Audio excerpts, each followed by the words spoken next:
Jadi patung-patung ini adalah perantara doa-doa kami kepada Allah, kata orang-orang Syam ketika itu.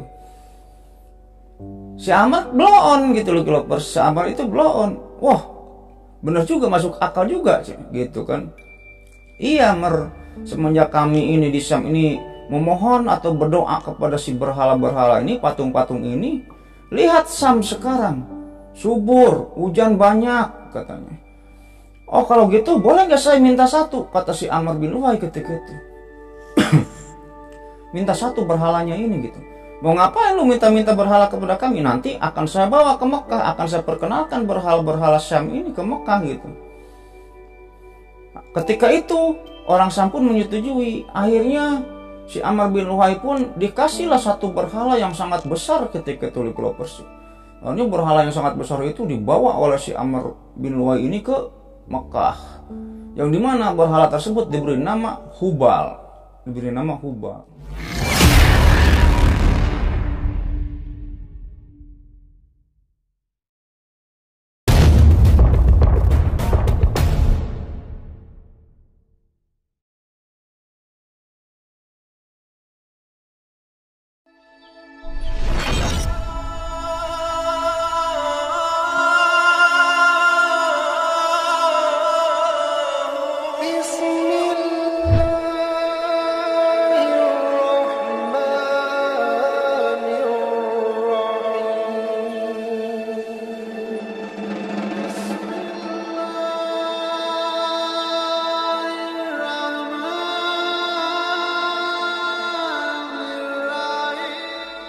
Assalamualaikum warahmatullahi wabarakatuh. Bismillahirrahmanirrahim. Alhamdulillahirabbil alamin. Wa bihi nasta'inu ala umuri dunya waddin. Wassalatu wassalamu ala asrofil anbiya'i wal mursalin wa ala alihi washabihi ajmain. Amma ba'du. Allahumma shalli ala sayyidina Muhammad wa ala ali sayyidina Muhammad. Rabbi sholli sholli wa yassir amri wahlul 'uqdatam min lisani yafqahu qawli. Oke, Lukilovers, kembali lagi bersama saya Lucky Revolver. Jadi pada video kali ini kembali saya akan melanjutkan cerita sejarah Islam ya, yang dimana cerita sejarah Islam kemarin baru sampai membahas kota Yaman ya. Jadi Lukilovers sekarang udah mengetahui perihal bagaimana munculnya agama Yahudi di Yaman gitu, bagaimana munculnya agama Nasrani di Yaman, tentang kisah Ashabul Ukhdud, Yaman diserang oleh Habasyah, Yaman dikuasai oleh Habasyah gitu ya. Yaman juga dikuasai oleh orang-orang Persia, sampai Yaman juga dikuasai oleh umat Islam gitu ya.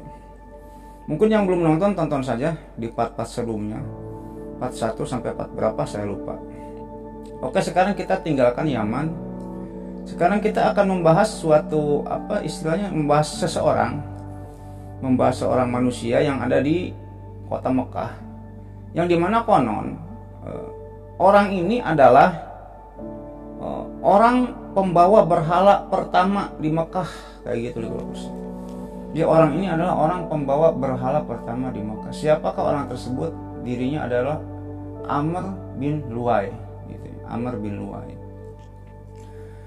Oke, sebelum lanjut ke ceritanya, mungkin alangkah baiknya bagi Lukilovers semua atau bagi orang yang sedang menonton video ini yang belum subscribe dulu lah ya, subscribe dulu di channel Lucky Revolver Vlog ini, supaya saya tambah bersemangat untuk membuat konten-konten selanjutnya.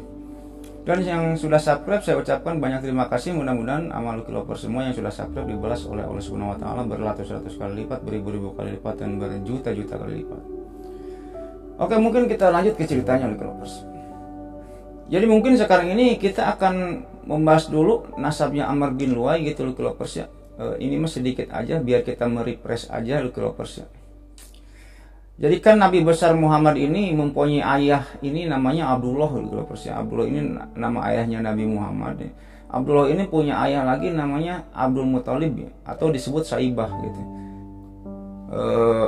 Nama aslinya mah Saibah gitu. Disebutnya Abdul Muthalib. Kenapa disebut Abdul Muthalib bukan Saibah, Bang? Nanti akan saya ceritakan di part-part selanjutnya gitu. Nah, Abdul Muthalib ini punya ayahnya lagi namanya Hashim, atau ada juga yang menyebut Amr gitu. Nah, Hashim atau Amr ini mempunyai ayah lagi Abdul Manaf atau Al-Mughirah gitu loh. Al-Mughirah ini atau Abdul Manaf mempunyai ayah namanya Qusay atau Jayad gitu. Qusay atau Jayad mempunyai ayah lagi namanya Kilab. Nah, konon Qusay bin Kilab ini adalah Raja Mekah pertama gitu. Raja Mekah pertama nantinya gitu. Nanti akan saya ceritakan di part-part selanjutnya. Kilab mempunyai ayah namanya Murrah, Murrah mempunyai ayah namanya Luwai, Luwai mempunyai ayah namanya Golib, Golib mempunyai ayah namanya Pir, Pir mempunyai ayah namanya Malin, Malin mempunyai ayah namanya Anadar, Anadar mempunyai ayah namanya Kinanah, Kinanah mempunyai ayah namanya Kujaimah, Kujaimah mempunyai ayah lagi namanya Mudrikah, Mudrikah atau Amir ya. Mudrikah atau Amir mempunyai ayah lagi namanya Ilyas ya. Ilyas atau Ilyas ini mempunyai ayah namanya Mudor, Mudor mempunyai ayah lagi namanya Nijar, Nijar mempunyai ayah lagi namanya Ma'ad, Ma'ad mempunyai ayah lagi namanya Adnan. Kayak gitu loh lovers. Nah, lovers, kita stop di Adnan. Jadi Adnan ini mempunyai anak dua, yaitu Ma'ad dan Ak. Kita turunkan ke Ma'ad, Ma'ad mempunyai anak tiga, namanya Nijar, Khuda'ah, Kunus dan Iyad. 4 anaknya Ma'ad ini ya. Nijar, Khuda'ah, Kunus dan Iyad. Kita turunkan lagi ke Nijar. Nijar ini mempunyai anak lagi 3 kalau nggak salah, namanya Mudor, Robiah dan Anmar gitu. Kita turunkan ke Mudor, Mudor mempunyai anak 2 ya, Ilyas dan Ailan gitu ya. Nah, kita turunkan lagi ke Ilyas, Ilyas ini mempunyai anak lagi 3 orang, namanya Mudrika, Tabrika dan Koma'ah. Kita turunkan ke Koma'ah, Koma'ah ini mempunyai anak namanya Amr bin Luhai. Nah, inilah nasab dari Amr bin Luhai itu sendiri. Yang nantinya Amr bin Luhai ini punya anak namanya siapa? Huja'ah. Nah, jadi Huja'ah ini nanti jadi suku yang terkenal di Arab gitu loh lovers. Kita tidak akan membahas Huja'ah, sekarang kita akan membahasnya Amr bin Luhai. Oke, kita lanjut ceritanya loh lovers. Konon dahulu di Mekah atau di Jazirah Arab, terutama di Mekah ya. Sebelum munculnya si Amr bin Luhai ini, konon orang-orang Mekah ini masih menganut syariat Nabi Ibrahim yang lurus, intinya gitu. Tidak mendua-duakan Allah gitu. Tidak menyekutukan Allah dengan para berhala-berhala mereka gitu. Sampai pada akhirnya muncullah seseorang yang bernama Amr bin Luhai, yang nasabnya tadi sudah saya sebutkan lovers ya. Suatu ketika Amr bin Luhai ini pergi kemana? Ke Syam gitu. Yang dimana singkat cerita Amr bin Luhai ini pergilah ke Syam, gak tahu mau ngapain, biasanya berdagang sih ya. Biasanya kalau orang-orang Mekah pergi ke Syam, pergi ke ke Yaman gitu, ke mana lagi tuh. Biasanya perginya ini berdagang di musim dingin dan di musim dingin dan musim panas bepergian gitu. Lila bi Quraisy ila bihim rihlata sita'i wasoib. Jadi di tafsir-tafsir bepergian di sini adalah berdagang. Oke, Amr bin Luhai ini pergilah ke Syam. Yang dimana ketika itu negeri Syam ini adalah penyembah berhala, lovers, penyembah berhala gitu. Jadi di Mekah dulu belum ada berhala gitu. Sampai akhirnya Amr bin Luhai ini pergi ke Syam. Sesampainya di sana gitu ya, Amr bin Luhai ini melihat-lihat gitu ya, di negeri Syam ini kok banyak patung-patung gitu. Orang Syam ini menyembah-nyembah patung, meminta-minta kepada patung gitu. Akhirnya si Amr bin Luhai ini ngobrol lah dengan orang Syam ini, ngobrol lah. Ini apaan ini? Ini apaan? Ini patung ini patung, tapi ini Tuhan-Tuhan kita gitu.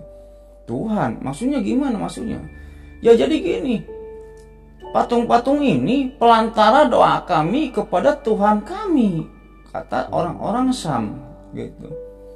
Maksudnya gimana? Bingung, Amr ini bingung. Jadi intinya ginilah, Tuhan kamu kan Allah ya Maria gitu.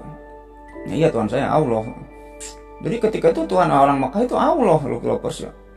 Masih tauhidnya masih tinggi. Saya udah cerita di part-part sebelumnya ya. Orang-orang Mekah masih menganggap Ka'bah itu rumahnya Allah gitu. Iya Tuhan saya Allah. Nah gini jadi kalau kita berdoa, misalnya ginilah contohnya, kita mau minta sesuatu kepada presiden gitu kan, kita ini nggak sopan kalau datang langsung ke presiden gitu, karena ada ajudannya dulu, protokolernya dulu gitu kan, melalui pas pampres gitu. Kalau diizinkan baru kita menghadap ke presiden. Nah begitu juga dalam hal berdoa gitu. Jadi patung-patung ini adalah perantara doa-doa kami kepada Allah, kata orang-orang Syam ketika itu. Si Amr blow on gitu loh lovers. Si Amr itu blow on. Wah, benar juga, masuk akal juga gitu kan. Iya semenjak kami ini di Syam ini memohon atau berdoa kepada si berhala-berhala ini, patung-patung ini, lihat Syam sekarang. subur, hujan banyak katanya. Nah anehnya ketika itu Lucky di negeri Syam gitu, kalau misalnya orang-orang Syam ini berdoa kepada si berhala-berhala gitu ya, misalnya ya berhala turunkan hujan, hujan turun kayak gitu. Ya berhala suburkan pertanian-pertanian kami, tanaman-tanaman kami, nanti pada subur gitu.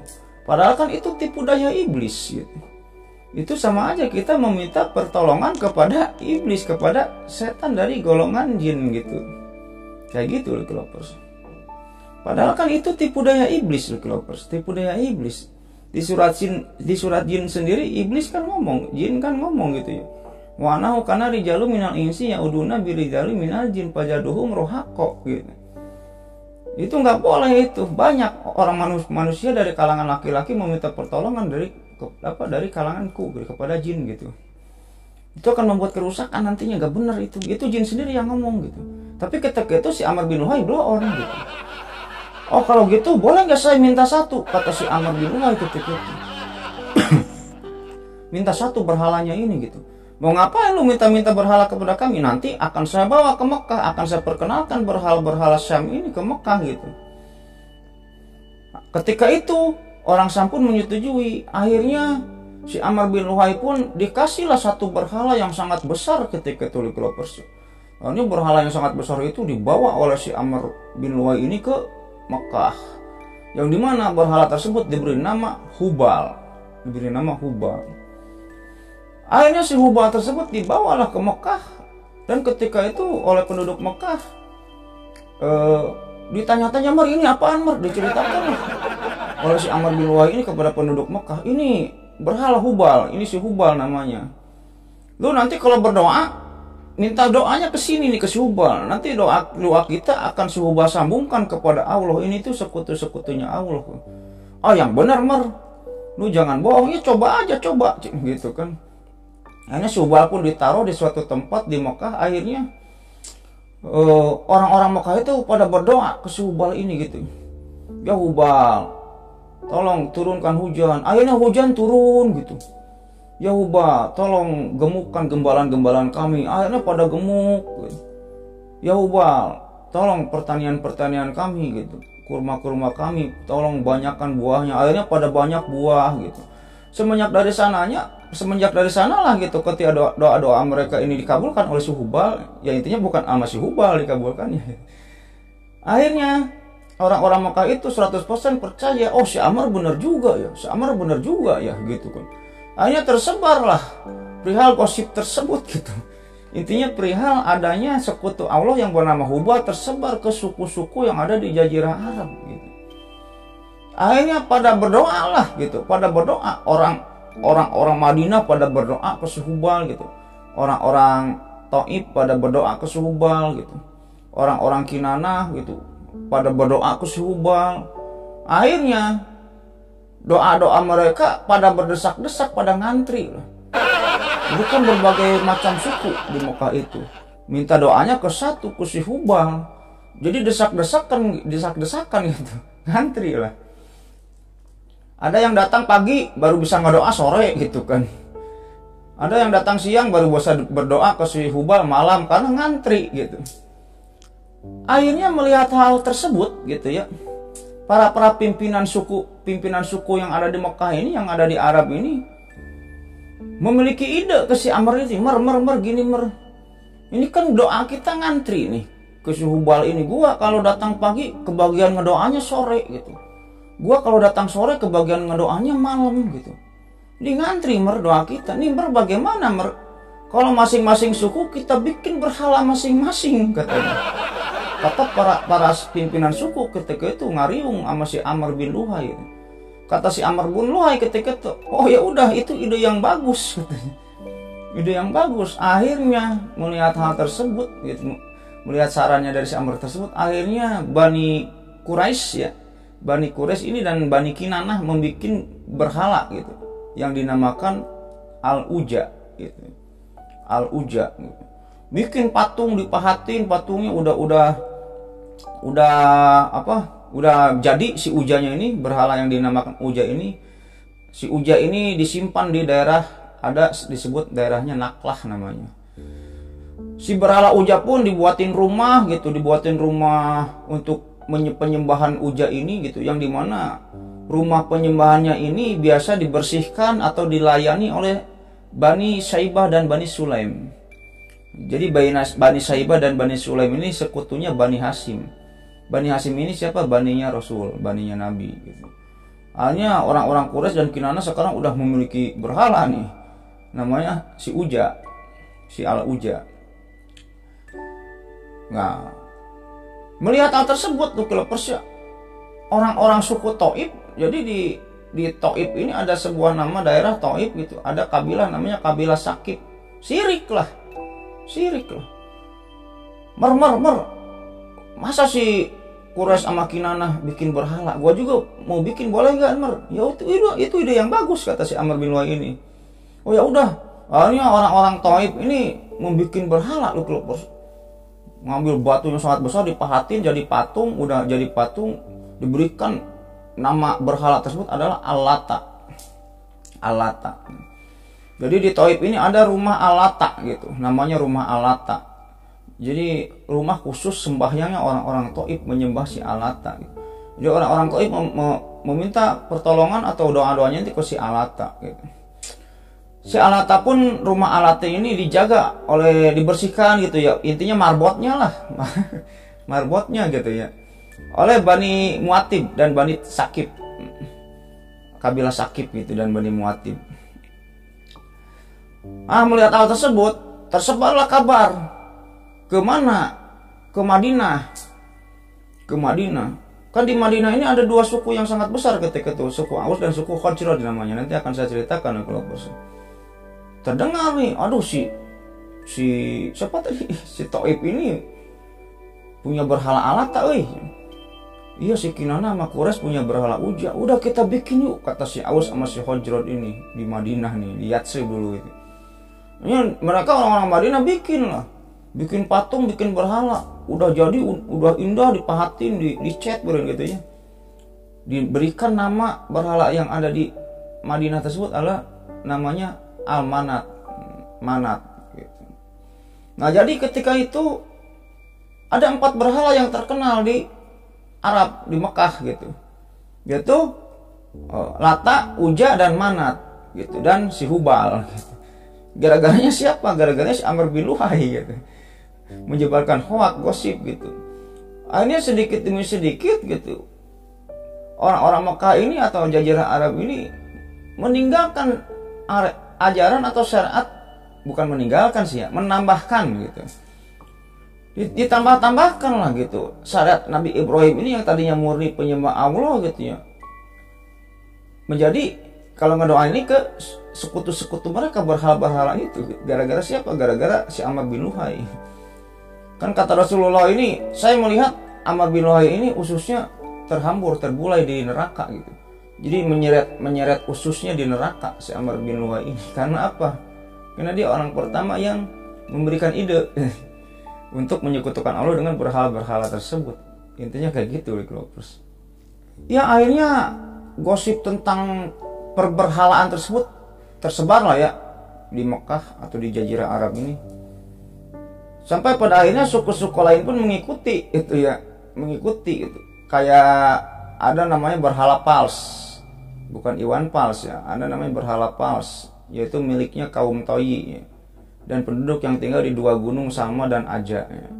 Yang dimana ketika itu berhala Pals ini ketika Rasul datang ini dihancurkan ya, dihancurkan oleh Abu Sufyan atau oleh Ali ya, Ali bin Abi Thalib, saya lupa gitu. Dan keluar ketika itu di dalam berhala Pals ini ada pedang, 2 pedang namanya Arasub dan Al-Mikjan gitu. Dia mencek orangnya mah mengambil benda pusaka lah gitu ya. Ada 2 pedang dalam berhala Pals ini, Al-Rasub dan Al-Mikjan. Itu pedangnya Ali bin Abi Thalib namanya. Kan ada pedang Zulfikar gitu loh persnya. Nah, selain itu loh persnya, kan saya juga pernah menjelaskan di part sebelumnya, di Yaman juga ada ya. Ada berhala namanya Riyam. Nama berhalanya ini Riyam, disimpan di rumah Riyam namanya. Orang-orang Himyar, penduduk Yaman. Ya itulah akhirnya gara-gara si Amr bin Luhai ini gitu ya, yang membawa si Hubal tadi dari Syam gitu ya. Akhirnya terprovokasi lah orang-orang Mekah gitu atau Jazirah Arab ini dalam hal membuat berhala dan menyekutukan Allah dengan berhala-berhala tersebut. Ya itulah tingkah laku orang Mekah gitu ya.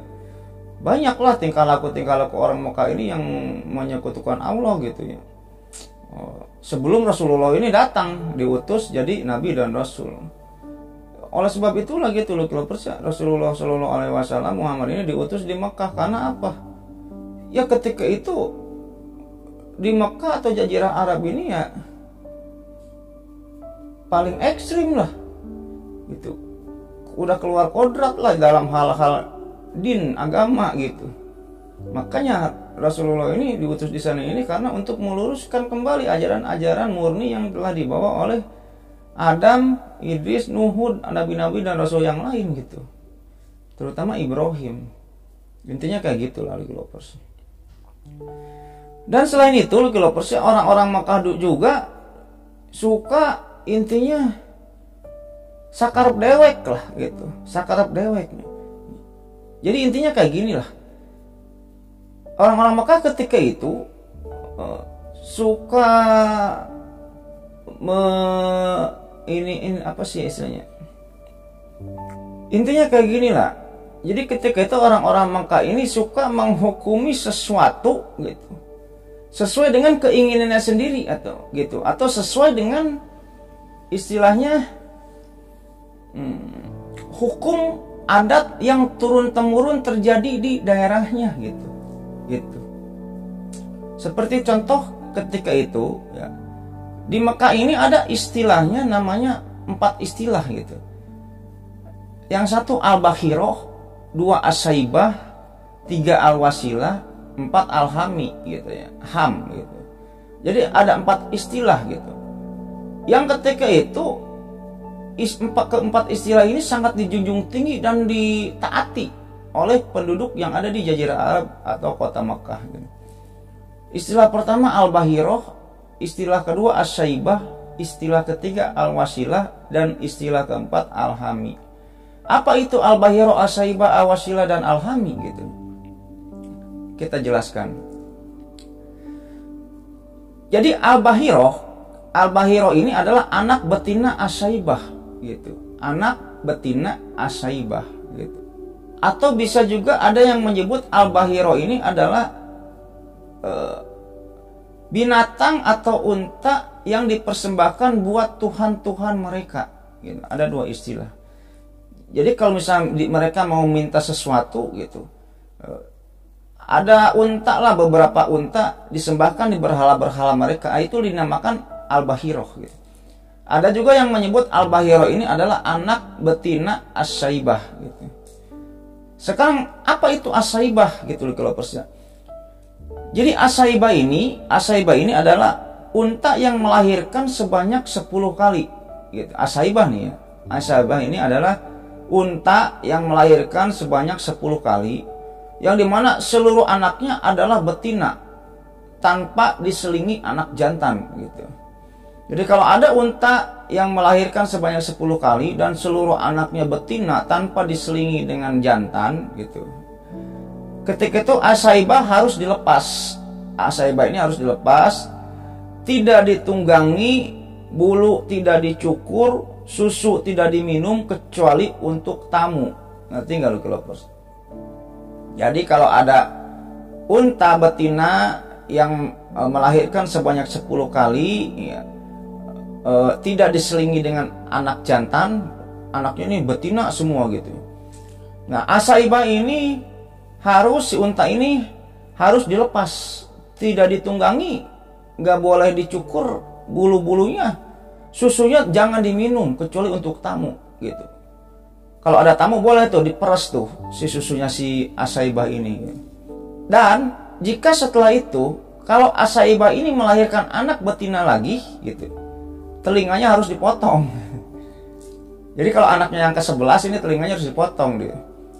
Dan diperlakukan seperti induknya, yaitu al-bahiroh gitu. Ada juga yang mengatakan bahwa as-saibah ini adalah unta najar. Unta najar. Saya mau najar nih, kalau saya punya anak lelaki saya gini. Nanti kita menyembelih Asaibah, dipersembahkan kemana? Ke berhala-berhala kita gitu. Nah, itulah istilahnya Al-Bahiro dan Asaibah. Yang ngerti gak ngerti, mudah-mudahan ngerti lah ya gitu Lucky Lovers ya. Nah Lucky Lovers, selain dari Al-Bahiro dan Asaibah juga gitu, ketika itu orang-orang dari Jazirah Arab atau orang-orang Mekah juga mengenal istilah Al-Wasilah gitu Lucky Lovers. Apa itu Al-Wasilah? Jadi Al-Wasilah ini adalah seekor kambing ya. Kalau tadi kan Al-Bahiro dan Saibah ini unta. Jadi kalau Al-Wasilah ini seekor kambing loh. Seekor kambing betina yang melahirkan 10 anak gitu. Secara berturut-turut gitu loh kalau selama 5 masa gitu. Selama 5 kali masa kehamilan. Tanpa disela oleh anak jantan gitu. Jadi kalau ada kambing melahirkan 10 kali gitu, dari 5 masa kehamilan gitu, 10 anak gitu, tanpa diselingi oleh anak jantan gitu. Nah kambing ini sudah sampai batas ditentukan, sudah sampai batas waktu yang ditentukan.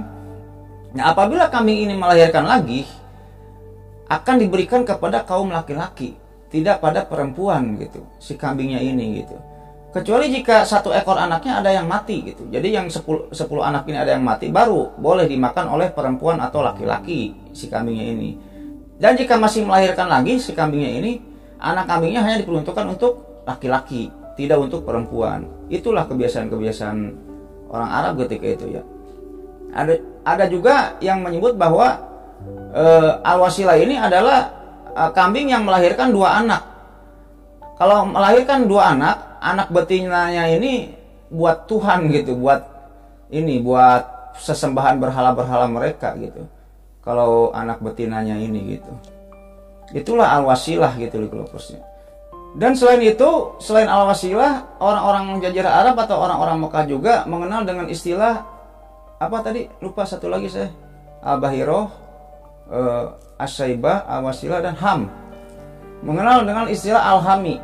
Al-Ham. Apa itu Al-Ham?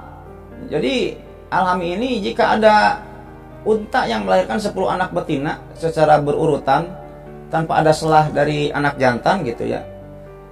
Punggung unta ini dilindungi, tidak digunakan untuk kepentingan lain gitu. Jangan ditunggangi gitu, jangan dijadikan unta untuk perang gitu. Intinya itulah Al-Hami gitu, Al-Ham gitu. Dan selain kepercayaan tersebut, orang-orang Mekah atau Jazirah Arab juga mengenal ada istilahnya basal gitu. Apa itu basal? Atau basal ini, yaitu basal ini adalah 8 bulan yang diharamkan kepada mereka dalam setahun di antara orang-orang Arab gitu. Ada 8 bulan yang diharamkan. Saya lupa 8 bulan yang diharamkan itu bulan-bulan apa aja gitu. Ya itulah nantinya gunanya sih suku-suku Nas'ah itu atau orang Bani Pukaim itu yang bisa merubah-rubah bulan gitu. Misalnya besok ini bulan yang diharamkan, waduh saya nggak mau bulan itu, diganti dengan bulan ini. Mereka pergi ke suku Nas'ah atau orang-orang dari Bani Pukaim tersebut yang mengotori gerejanya si Abraha. Nanti dirubah bulannya itu gitu. Nanti kita ngasih duit ke orang-orang Nas'ah. Intinya kayak gitu. Nah berhubungan dengan istilah tadi apa istilahnya teh? Al-Bahiroh, Al-Wasilah, As-Saibah dan Ham gitu ya. Allah ini sangat membenci gitu. Membenci istilah-istilah tersebut sampai hal-hal tersebut sangat dituruti atau ditaati ketika itu oleh orang-orang di Jazirah Arab atau orang-orang Mekah, intinya kayak gitu. Yang dimana kebencian Allah tersebut tertuang dalam surah Al-Maidah kalau kita bacakan ya. Nah kebencian Allah ini tertuang dalam surat Al-Maidah Al-Maidah ayat 103 kita bacakan artinya Allah tidak pernah mensyariatkan adanya Bahiroh, Saibah, Wasilah, dan Ham. Tetapi orang-orang kafir membuat-buat kedustaan terhadap Allah dan kebanyakan mereka tidak mengerti. Gitu. Selain itu Allah juga membencinya dalam surat Al-An'am gitu. Dituliskan dalam surat Al-An'am bahwa Allah ini tidak suka dengan orang-orang tersebut mengada-ngada gitu ya. Mengada-ngada peraturan atau kebiasaan masalah Bahiroh, Wasilah, dan Ham itu gitu. Dan As-Saibah ini ada di surat Al-An'am ayat 139 kita bacakan dulu. Dan mereka berkata pula, apa yang ada di dalam perut hewan ternak ini khusus untuk kaum laki-laki kami, haram bagi istri-istri kami, Dan jika yang dalam perut itu dilahirkan mati, maka semua boleh memakannya. Kelak Allah akan membalas atas ketetapan mereka. Sesungguhnya Allah Maha Bijaksana lagi Maha Mengetahui. Kita bacakan lagi di surat Al-An'am ayat 144 ukil-ukil. Allah juga tidak menyukainya gitu.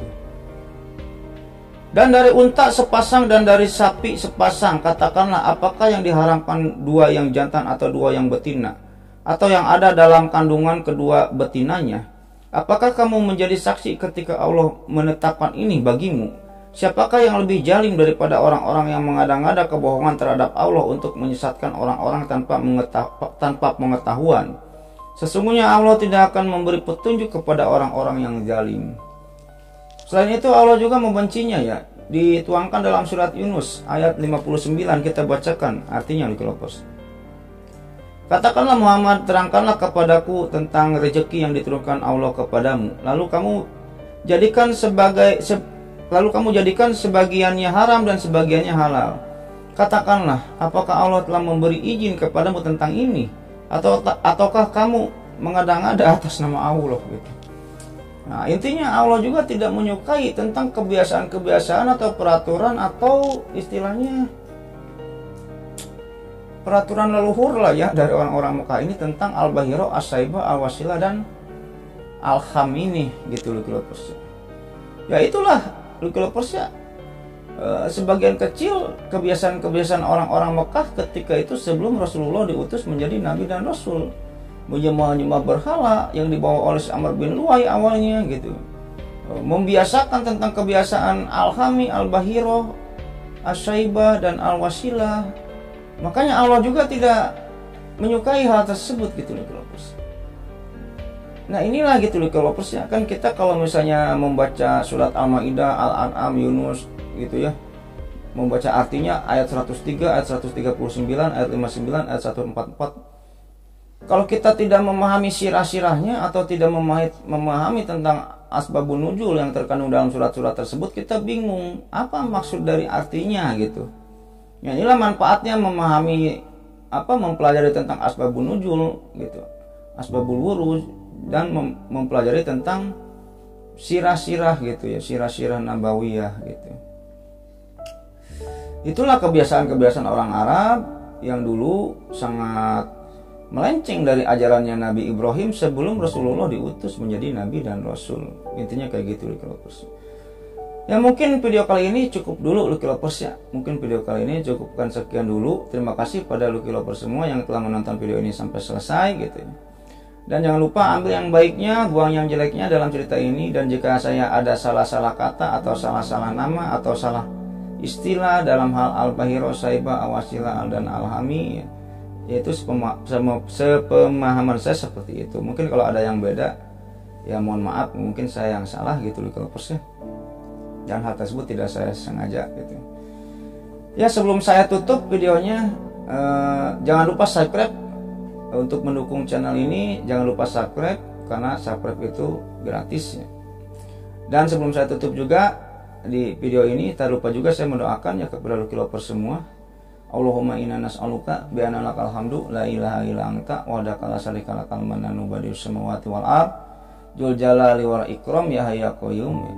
Ya mudah-mudahan Lukilopers semua diberikan kesehatan, diberikan umur yang panjang, diberikan rezeki yang melimpah ya.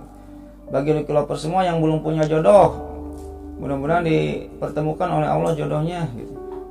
Bagi wanita, mudah-mudahan mendapatkan laki-laki yang baik, yang ganteng, yang gagah, yang soleha, yang sayang kepada istri, yang terutama berkepribadian ya. Punya mobil pribadi, punya rumah pribadi gitu. Dan bagi laki-laki mudah-mudahan dipertemukan jodohnya dengan wanita yang cantik, soleha, baik, sayang kepada suami dan lain sebagainya. Dan jika ada Lukilopers semua atau keluarga yang sedang sakit, mudah-mudahan cepat diangkat penyakitnya oleh Allah Subhanahu wa taala dan tidak disakit-sakitkan lagi sampai wafat. Dan bagi Lukilopers semua atau keluarganya yang masih sehat, mudah-mudahan diperpanjang nikmat sehatnya oleh Allah Subhanahu wa taala dan tidak disakitkan lagi sampai wafat juga. Yang paling utama mudah-mudahan Lukilopers semua termasuk saya dikumpulkan di dalam surganya Allah Subhanahu wa taala nanti di hari akhir dan mendapatkan syafaat darinya. Mungkin gitu aja Lukilopers ya, video atau cerita pada video kali ini mudah-mudahan menghibur. Akhir kata, Allahumma sholli ala sayyidina Muhammad wa ala sayyidina Muhammad. Wabillahi taufiq wal hidayah. Wassalamualaikum warahmatullahi wabarakatuh.